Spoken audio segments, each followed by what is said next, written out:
He was very happy. Inside Valentina Andriuk's Des Moines home, she shares memories about her younger brother. Bogdan here, Bogdan here. Including how much he loved music. He finished musical school by violin, but we have at home piano, accordion. Bogdan Vitrov, a father of 7. 5 boys and 2 girls. Moved his family from Ukraine 6 years ago to join relatives in Washington State. His family here. It's 11 days before he died. 11 days. 11 days before this. The driver of a semi-truck is dead with 2 16-year-olds in custody after an early morning robbery ended with a crash in Lakewood. An alleged crime spree that started with a stolen Kia.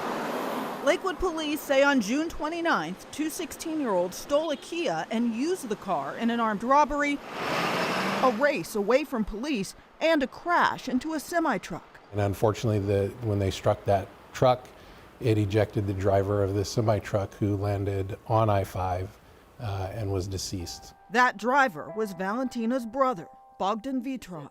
She'll never forget that phone call. They said that Bogdan died. You know, he was healthy. Nobody expected that, you know. We were in shock. Didn't know what to do. What happened to Bogdan is part of a shared national tragedy. Police have a warning about a disturbing spike in car thefts that may be linked to a series of TikTok videos. Because of a car theft trend that took off. Trying to steal Kias and Hyundais. 2 stolen Kias. Stealing this Kia, tried to smash a Kia into the front door. With cases climbing here in Washington. We've obtained legal documents and photos showing crash after crash across the country, from Milwaukee to Madison, Cleveland to Columbus, Buffalo to Baltimore. All the cities say stolen Kias or Hyundais were involved. Police say in some of the cases, people got hurt or killed after the theft. It's a stolen car, and there's the argument of, well, that's just the property crime part of it, but you have to look at the totality of everything that happened there. There's no way this is a victimless crime. Some of the incidents that I know were actual assaults on elderly people to take their Kia or Hyundai at that moment. In Seattle, from 2021 to 2022, thefts of Hyundais increased by 363% and Kias by 503%. Our last numbers and data show that of August of 2023, 3/4 of the vehicles that were stolen are of these manufacturers. We've been partnering with law enforcement all over the country, including there in the Seattle region, on this unfortunate crime situation that has been really fed by social media. Kia America spokesperson James Bell is referring to the viral videos. A TikTok craze called the Kia Boyz Challenge is making it easy for thieves to pull off the crimes. The videos feature tutorials on exactly how to steal the cars. It's not good way that they choose.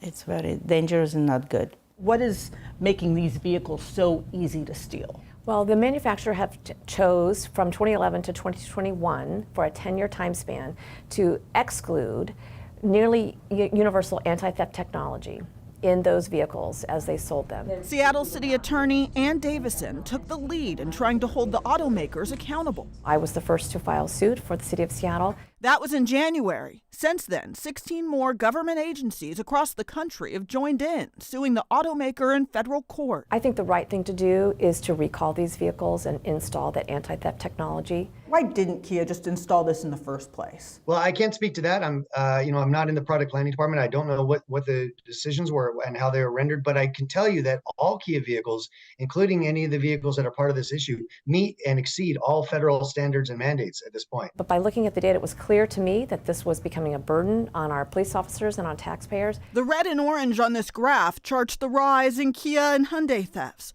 What it doesn't show is the toll that it's taking on human lives. On Valentina's brother's life. Nobody didn't expect that.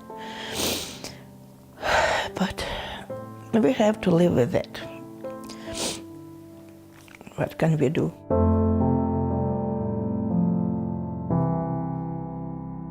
The lawsuit Seattle's involved in specifically refers to videos shared on TikTok. Now, that company does point out that the car theft videos have been shared on other social media platforms too. TikTok spokesperson tells me it is their policy to remove those kinds of videos because it violates TikTok's rules. In the newsroom, Natalie Swaby, King 5 News.